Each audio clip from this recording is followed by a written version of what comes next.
Estamos de volta aqui no Paideia, já com a presença no nosso estúdio do jornalista Reinaldo José Lopes, vencedor da 37ª edição do Prêmio José Reis de Divulgação Científica, que é outorgado pelo CNPq e vai ser entregue na Universidade Federal de Minas Gerais, agora no final de julho, durante a reunião anual da Sociedade Brasileira para o Progresso da Ciência, a SBPC. Reinaldo é repórter da Folha de São Paulo desde 2009, onde hoje atua também como, além de repórter, colunista e blogueiro. Reinaldo também já foi editor de Ciência e Saúde do jornal e, além dessa atuação, escreve para vários outros dos principais veículos, revistas de divulgação científica do país, além de ser autor de livros de divulgação científica. É jornalista formado pela Escola de Comunicação e Artes da Universidade de São Paulo, com um mestrado e doutorado em estudos linguísticos e literários na mesma universidade. Reinaldo, muito obrigada pela sua presença aqui hoje. É uma satisfação e uma honra recebê-lo no Paideia. Eu que agradeço, a satisfação é minha. Bom, aqui é todo lado da minha casa, então é muito bom estar por aqui, sim. E como a gente recebe você justamente nessa feliz ocasião aí a véspera de você receber de fato o José Reis, eu queria que você começasse falando o que significou para você esse reconhecimento, mas não só, fazendo uma espécie de balanço rápido aí da sua carreira, do que você mais se orgulha e quais são os principais desafios que você vê aí pela frente ainda a serem cumpridos. Pergunta simples, né? Em 3 minutos. Nossa, super simples. Assim, é bacana porque durante muito tempo... Ainda é assim, o José Reis é um prêmio para o conjunto da obra, né? Para a carreira toda da pessoa. Você não escreve uma reportagem única, um texto único, mas é tudo. E normalmente é uma coisa mais para os veteranos. Então eu já esteja beirando os 40 anos, então já não sou mais tão novinho, mas é bacana ganhar nessa fase ainda da carreira, que eu ainda não me tornei um veterano, embora esteja quase lá. Sei lá, eu acho que se eu for tentar resumir o que eu tento fazer como jornalista de ciência, eu acho que é tentar mostrar, em primeiro lugar, quão fascinante e divertida a ciência pode ser assim. Eu sempre tentei evitar criar barreiras, aquela aura de distância do tema. Acho que minha vontade sempre foi de aproximar as pessoas do tema e fazer com que elas se divirtam e entendam e mostrar que isso é para todo mundo, não é para uma elite, não é para os iniciados, mas é para todo mundo. Outras coisas que eu acho que eu tentei fazer com algum grau de sucesso foi acima de tudo, tornar como imprensa escrita e também internet, de maneira geral, porque eu também escrevo bastante, mas ser saboroso de ler mesmo, ser uma coisa que eu vou sentar aqui com esse texto e não vou largar dele e vou me divertir com ele. Acho que é bem importante. E uma coisa maluca que eu faço, que inclusive nem citaram, quando atribuíram o prêmio, eles fazem ali uma pequena declaração dizendo por quê. Eu coloquei na minha justificativa, na inscrição, e não citaram, que acho que é um pouco polêmico, talvez por isso não tenha citado, mas falar do diálogo entre ciência e religião, que eu acho que num país e num mundo cada vez mais polarizado entre essas áreas, esse diálogo é necessário e é uma coisa que eu tento fazer sempre no meu trabalho. Então, se eu fosse resumir, acho que seriam esses pontos. Sobre esse ponto aí que você falou exatamente, o seu blog lá chama Darwin em Deus, né? Exatamente, faz essa discussão aí sobre ciência e religião, né? Muitas vezes a gente vê lá nos comentários, né, que isso acaba sendo, você leva a pedrada dos dois lados, sim, né? Sim. Acaba sendo. Eu acho que isso é, sem dúvida, uma proposta ousada, né? E aí eu queria que talvez você explicasse, talvez, como é que você, como jornalista, você como um divulgador de ciência, conseguiu montar essa discussão sem pender para um lado ou para o outro. Acho que essa é uma grande qualidade lá que você coloca. Não é o conflito entre ciência e religião, né? Religião desmentindo ciência ou ciência desmentindo religião. Né? Qual que foi essa inspiração sua de pegar essa veia em particular? Sim, a inspiração ela começa de maneira pessoal, porque eu sou uma pessoa de fé, sou católico praticante, e eu sou... Desde pequeno, fascinado por ciência, em especial biologia, em especial teoria da evolução, que normalmente as pessoas costumam enxergar como antagônica à religião. Então, na minha experiência pessoal, as coisas sempre caminharam, não sei se dá para dizer juntas, não misturadas, mas sem contradição necessária entre uma coisa e outra. E o que eu via no mundo lá fora era o contrário, as coisas sempre contrapostas. Então, foi uma tentativa de mostrar que a contraposição não é necessária, não é obrigatória. Ao mesmo tempo, acho que uma ideia que eu sempre tive é mostrar... As pessoas precisam ter essa coisa, política, futebol e religião não se discute. Eu queria mostrar que religião, do ponto de vista científico, a gente pode, sim, discutir, entender como é que, desde lá, do ponto de vista arqueológico, desde as nossas origens, lá nas cavernas, a gente desenvolveu a crença religiosa e ela foi se transformando ao longo do tempo. Como é que no nosso cérebro, na nossa neurobiologia, o nosso cérebro funciona quando a gente está lidando com esses temas, ou tendo esse tipo de experiência. Na evolução dos textos sagrados das nossas fés monoteístas, cristianismo, judaísmo, islamismo.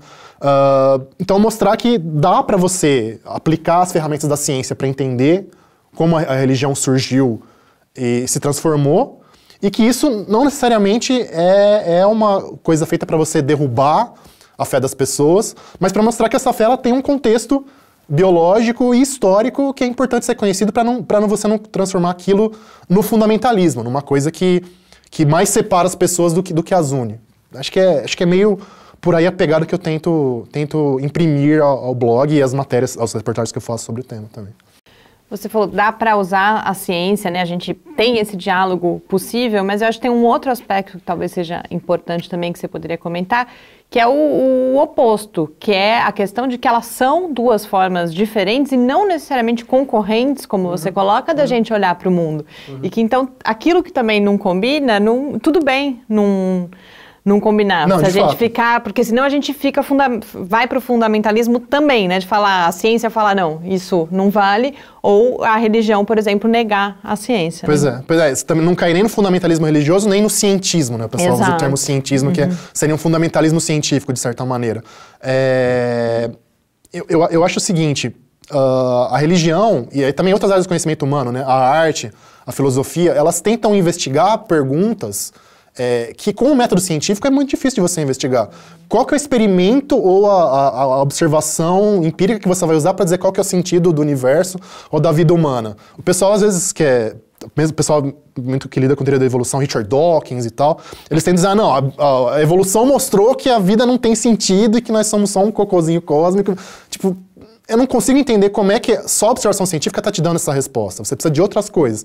E nesse caso, a religião, acho que tem uma contribuição importante a dar também. Desde que ela não negue os fatos, né? Não dá para você... Quando você tem um fato claro, você não pode querer usar só a fé para negá-lo, eu acho. Mas quando essas coisas vão além disso, vão para essa questão do sentido, aí acho que tem um espaço, sim, para a religião que não é sobreposto pela ciência, digamos. Um aspecto que surge muito na discussão, a questão, principalmente quando a gente coloca evolução e design inteligente, né? Então, o design, a evolução, né, no sentido que você coloca, e também o sentido que eu acredito também, ela não contrapõe a ideia religiosa, a ideia da evolução. Depende de como você lê, como você disse, o conceito de evolução e o conceito que você tem na religião. São ideias que podem, de alguma forma, ser conciliadas. Não, eu acho. É a questão de você sair de uma imagem de um Deus das lacunas, que o pessoal fala, né? Que você vê alguma coisa na natureza que parece que não dá para explicar com evidência científica, então você bota Deus para tapar o buraco ali. Ou um Deus que estabelece as leis naturais de uma maneira que a gente também não saberia muito bem como, mas que é difícil de você investigar empiricamente, e a partir daí o universo se desenvolve com base nesse arcabouço de leis, né? Então, nesse sentido, realmente, é aí que o design inteligente, ele falha, mas uma visão talvez mais sofisticada da ação divina no universo, talvez não contradiga o que a ciência nos diz. Quero pegar o gancho do design inteligente, que recentemente apareceu na mídia, inclusive por conta do curso do Mackenzie, e juntar com uma série de outros casos. O mais emblemático talvez recentemente tenha sido o da fosfetanolamina, mas a gente tem agora o crescimento dos grupos anti-vacinação, toda a polêmica aí nas últimas semanas sobre a questão da homeopatia, a partir do jornal da USP. Queria que você comentasse um pouco como que você vê polêmicas desse tipo, e em polêmicas desse tipo, especialmente o caso da fosfo, o papel, de um lado, da ciência, especialmente, ou dos cientistas da comunidade científica, mas de outro também o papel da mídia e dos jornalistas de ciência. Tá. Eu acho que ambos os lados falharam bastante no caso da fósforo. Eu acompanhei por estar aqui em São Carlos, por inclusive entrevistar várias vezes o Gilberto Chierici, que trabalhou com a fosfo e ainda defende a suposta eficácia da fosfo.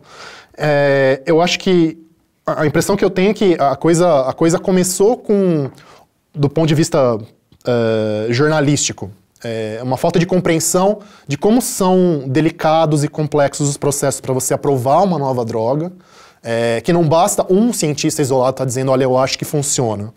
Para a mídia colocar essa discussão sem ceticismo, sem explicar para as pessoas claramente como esse processo funciona.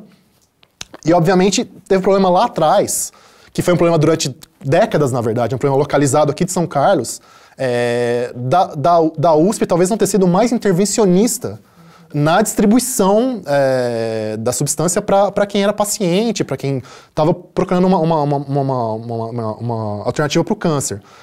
A questão era realmente você ter mecanismos de controle mais claros, né, acadêmicos, institucionais, para, ok, isso está acontecendo, vamos tentar então organizar de novo um teste direitinho, randomizado, com todas as etapas necessárias para mostrar eficácia. Antes de você criar, o que aconteceu foi meio que uma cultura oral em torno da fosfetanolamina de que isso aqui é uma alternativa. Né? Você criou um caldo de cultura, de certa maneira, nefasto para que acontecesse o que aconteceu mais tarde, assim que a mídia finalmente acordou para aquilo. Aliás, falha minha, porque eu, de moleque aqui em São Carlos, eu sabia dessa tradição oral da fosfo e nunca me veio na cabeça de que isso poderia ser pauta. Acho que em parte por medo de estimular essa corrida desenfreada, desinformada atrás da substância. E aí, quando veio pelo canal, digamos, menos controlado. Então, muita gente fracassou nessa história, infelizmente. E falando em fracasso e, de outro lado, em função ou papel que a divulgação científica e o jornalismo científico, em particular, pode exercer, você falava no início a questão de aproximar, de certa forma, as pessoas da ciência, elas entenderem que aquilo não é algo para mentes geniais ou distante delas. Que outras funções você vê? Mas já queria juntar com isso, como você vê o cenário atual da divulgação científica e do jornalismo científico, em particular, particularmente no Brasil. Qual seria a situação ideal? O que você acha que pode mudar? Para onde que a gente ainda precisa ir? O abismo que existe entre a situação atual e a situação ideal é gigantesca. É mais do que a Fossa das Marianas lá no Pacífico. Abismo de quilômetros. Obviamente, para começar com as funções do jornalismo, acho que, obviamente, a função do jornalismo, de maneira geral, é de ser... O pessoal acaba usando os termos em inglês, né? Ser cheerleaders e ser watchdog. Então, por um lado, você é líder de torcida, você quer mostrar, como eu falei, o quanto aquilo é legal, mas você tem que ser cão de guarda também, ficar de olho no aspecto crítico, né? O que tem de interesses econômicos, de implicações sociais e políticas e existenciais, até do que está sendo feito como ciência. Eu tento fazer isso, nossa comunidade, a gente tenta fazer isso, mas acho que a gente peca bastante nesse aspecto. A gente poderia fazer muito mais, mas por N condições de trabalho mesmo, de espaço, de tempo, de braço, a gente acaba não fazendo. O que nos leva para a situação atual, né? Acho que não é segredo para ninguém que o jornalismo de maneira geral está em crise, em especial da mídia impressa, mídia escrita de maneira geral. A gente não achou ainda um modelo para funcionar nessa era de que todo mundo tem acesso à informação barata, aliás, de graça, e que não quer mais pagar por informação. E que a questão de anúncios, por exemplo, você tem cada vez menos, digamos, gente querendo anunciar na mídia impressa ou na mídia inscrita, e quando anuncia, o valor está muito abaixo do que já foi num tempo. Então, tem essa crise geral de sustentabilidade financeira mesmo, de como pagar as pessoas para elas continuarem comendo. E o jornalismo científico ele acaba sendo, eu costumo brincar, eu já fiz essa comparação algumas vezes, lá no Game of Thrones, né, o Ned Stark é o primeiro que perde a cabeça, né? O jornalismo científico é o primeiro que perde a cabeça normalmente também. É uma área acaba sendo considerada mais supérflua. Então, encolheu muito, a gente está muito pequenininho e quem consegue se virar ainda, acaba se virando mais como freelancer do que como pessoa que tem um contrato, tem uma carteira assinada e tudo mais. Crise no Brasil econômica piora mais ainda a situação. Então, a questão, eu acho, é achar modelos inovadores para se financiar e se manter fazendo aquilo profissionalmente. A gente tem uma explosão de youtubers de qualidade nessa área, mas são pessoas normalmente que ainda têm aquilo como um trabalho, uma coisa paralela, quase como um hobby. Se você pensar, talvez, em redes desse pessoal, que é uma coisa que eu participo do Science Vlogs Brasil, que é uma dessas redes que está emergindo aí. Talvez seja um caminho, mas a sustentabilidade financeira ainda está muito longe. Então, acho que o cenário ideal seria a gente aprender a lidar com esse ambiente de mídia novo e mostrar que o apelo na nossa área específica, para o jornalismo científico, ele existe e é sustentável e é grande, acho que é uma coisa que a gente vê isso na internet, esse apelo existe. Agora, a questão é como capitalizar isso e se eu tivesse a resposta, eu estaria rico, gente. Ainda não tem. A gente tem que tentar pensar, mas eu não saberia hoje como chegar nisso mesmo. Deixa eu fazer um contraponto nisso que você falou. Embora, como você disse, a grande mídia, a imprensa, ela reduz isso. Por outro lado, a gente vê as agências de fomento cobrando agora de nós, que somos pesquisadores, cada vez mais a difusão científica, né? Então, o nosso projeto aqui, inclusive, ele está justamente dentro desse escopo. E o que a gente mais encontra agora é o pesquisador desesperado porque ele não tem ideia como fazer isso. Né? Então, antigamente se pensava, eu vou dar uma palestrinha na escola, vou lá e vai lá, preparava uma palestra que não tinha nada a ver com aqueles meninos, né? Que imagina que é aquilo que eles querem ouvir, mas não pensa naquilo que eles querem de fato ouvir. Então, há uma cobrança agora das agências de fomento, não estou falando só da própria FAPESP, mas o próprio CNPq, que financia grande parte da pesquisa brasileira, de chamar a atenção disso. O CNPq te cobra que quando você sobe um relatório de pesquisa é para você subir um vídeo de divulgação científica do seu trabalho, né? Que não é muito simples de produzir muitas vezes, dado as especificidades do trabalho. Talvez aí não seria esse ponto, talvez, que ao mesmo tempo que a mídia se afasta um pouco disso, como se falou, é a primeira editoria que se corta, por outro lado, as agências de fomento e a própria sociedade, de alguma forma, pede essa informação, né? Pede isso, né? Então, será que não está tendo uma dicotomia aí? Talvez os grandes jornais estão dando um próprio tiro no pé, não percebendo esse movimento que tem acontecido no último tempo? Se você pudesse comentar um pouco isso. Eu não sei, de repente seria um caminho até para unir a fome com a vontade de comer. A mídia tradicional, ou enfim, você criar empresas, criar de repente até startups nesse sentido, para justamente se juntar com os pesquisadores e fornecer para eles o que... Porque eles têm o trabalho, os dados brutos deles, sim, o trabalho científico deles, mas eles não têm esse know-how. O desafio do formato permanece, inclusive, nesse caso. Exato. Para pegar e fazer aquilo de uma maneira não só bem feita, mas que chegue a muita gente. Porque tudo bem, qualquer pessoa, eu inclusive vou lá, pego a câmera do meu celular, faço o vídeo e coloco no YouTube. Agora, se chegar a 100, 200 pessoas, é um soprinho ali no meio de um furacão de informação que não faz diferença nenhuma. E às vezes tem projetos que têm uma importância grande de ciência que vão ficar nesse vácuo se a coisa não for feita de maneira mais profissional. Então, acho que falta conversa e, lógico, falta também verba, de repente, verba específica para isso de maneira mais clara. Eu sei que a FAPESP, por exemplo, às vezes, para os CEPIDs, né, eles destacam uma verba especial para divulgação. Não sei como é que é a coisa no CNPq, mas acho que, realmente, o que está na hora de conversar mais uma coisa com a outra e para sair um trabalho, para a gente que é jornalista continuar comendo e para quem é cientista divulgar melhor o que está fazendo. Porque o que a gente acaba ocorrendo algumas vezes, que a gente tem recebido, por exemplo, de vários órgãos de imprensa, o pedido dos nossos materiais, dos produtos que a gente tem feito, etc. tal, justamente por causa disso, porque talvez esteja faltando o produto para lá, né? E ao mesmo tempo, como se fala, há uma crise que não se contratam as pessoas que podiam fazer esse conteúdo. Então, eu acho que nós estamos vendo uma era meio paradoxal disso aí. Eu acho que, quem sabe, melhorando a economia, outros ventos levem para outros lados. Eu sou um pouco mais otimista. A situação econômica é atípica também. Vamos ver como é que vai ficar quando a coisa melhorar nesse sentido, né?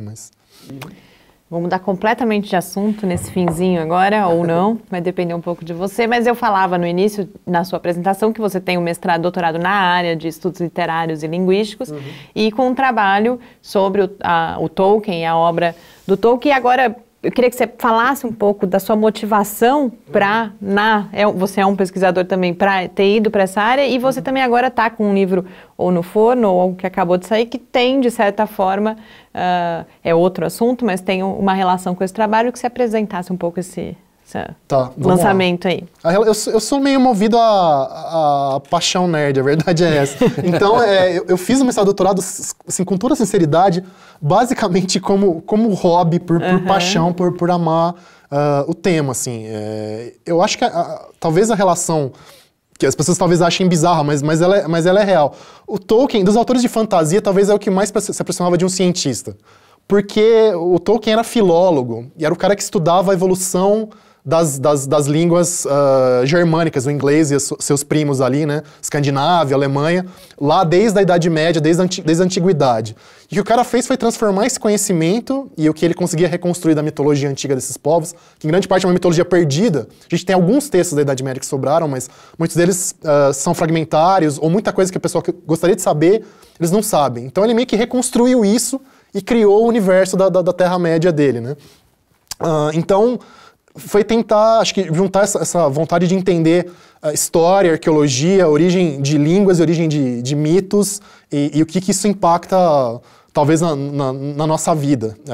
O meu doutorado, especificamente, foi o seguinte, foi uma análise da pseudo-tradução na obra do Tolkien, que é, basicamente, ele finge que ele não é o autor do livro, ele finge que ele só achou manuscritos antigos e traduziu para o inglês moderno. Então foi para mostrar como é que isso cria uma ilusão de realidade muito forte, que é um dos apelos dos livros para as pessoas, né? Essa coisa de realidade. E esse livro meu que está saindo agora, que se chama Mitologia Nórdica, pela Abril, pelo selo Super Interessante, é justamente recontar para as pessoas os mitos antigos, tanto escandinavos, nórdicos, quanto celtas, e como é que eles foram, então, transformados para gerar O Senhor dos Anéis, Game of Thrones e outras, Harry Potter e outras mitologias modernas, literárias que a gente tem por aí. Foi divertido fazer e, assim, eu nunca teria também, acho que, tempo de pegar os textos originais, que são textos difíceis, têm uma sensibilidade literária muito diferente da nossa. Então, pegar lá, ler os Eddas escandinavos, ou ler o Táin Bocunha, que é um texto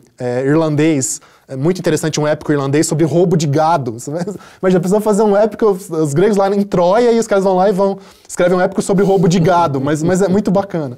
Pegar isso e tentar trazer para o português moderno e contar para as pessoas foi muito divertido, muito interessante. E para quem se interessar, ele já saiu? Tá para sair? Depende de quando for ao ar este programa, ele deve sair no começo de julho. Começo de julho. A gente tem tem mais um livro para sair em agosto. Tem outro no forno também? Que vai se chamar 1499, que é sobre a pré-história do Brasil, contando desde a chegada dos seres humanos ao Brasil, lá 15 mil anos atrás, até um dia antes da chegada dos portugueses, digamos. Também pela editora... Não, esse vai sair pela HarperCollins Brasil. Bom, infelizmente o nosso tempo acabou. Queria aproveitar esse finzinho para parabenizar você por todo o seu trabalho, por esse reconhecimento agora, com o Prêmio José Reis, que você vai ter em mãos aí nas próximas semanas, e agradecer muitíssimo a gente poder, nesse momento, ter conversado com você aqui no Paideia. Eu que agradeço. Obrigado, gente. E a gente conversou então com o jornalista Reinaldo José Lopes, que foi agraciado esse ano pelo CNPq com a 37ª edição do Prêmio José Reis de Divulgação Científica. Esse Paideia fica por aqui, mas a gente volta na próxima terça-feira, às 6 horas da tarde. Mas a gente se encontra antes, nos próximos dias 24 e 26, para quem for aqui de São Carlos e região. Fica o convite para comparecerem ao concerto Infinito em Todas as Direções. Saiba mais em www.infinito.ufscar.br, garanta seu ingresso, a gente espera vocês lá no próximo sábado e acompanhe o Lab também no Facebook, no Twitter ou fale com a gente pelo e-mail cliqueciência@ufscar.br. Muito boa noite. Boa noite a todos e até o próximo programa. Boa noite.